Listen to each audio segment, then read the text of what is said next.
Wunschke. Nou, ja, is dat goed? Helemaal.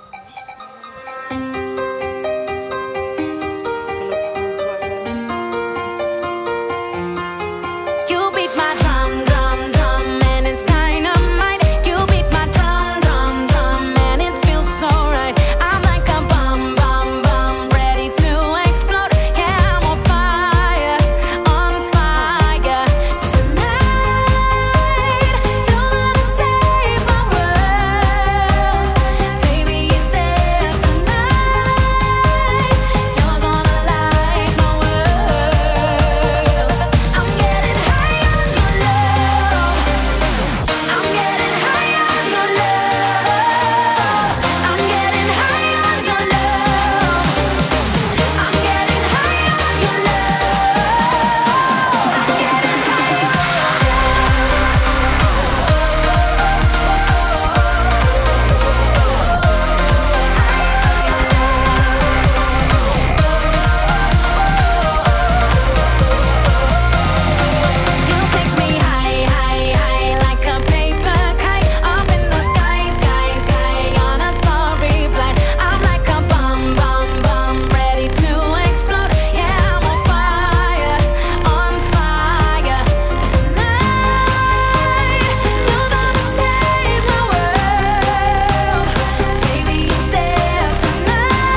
ja, dan is dat, ja, je bent een eigenschap van de opleiding. Idealiter is het aangesloten. Ik vind het toch wel vrij goed. Als je daar terug bent gelopen naar de haak gehad, dat je daar weer bekeerd bent. Wat jij doet is 2 keer naar links doen. En laat je het nog niet helemaal goed zien. Maar je moet daar net zoals aan het eind van de langheid. En dan de haak teruglopen. Dat is goed voor het is natuurlijk allemaal in het nog een beetje hier, hè. Het vrijval. De groep is te hoog. Beetje niet erg lastig.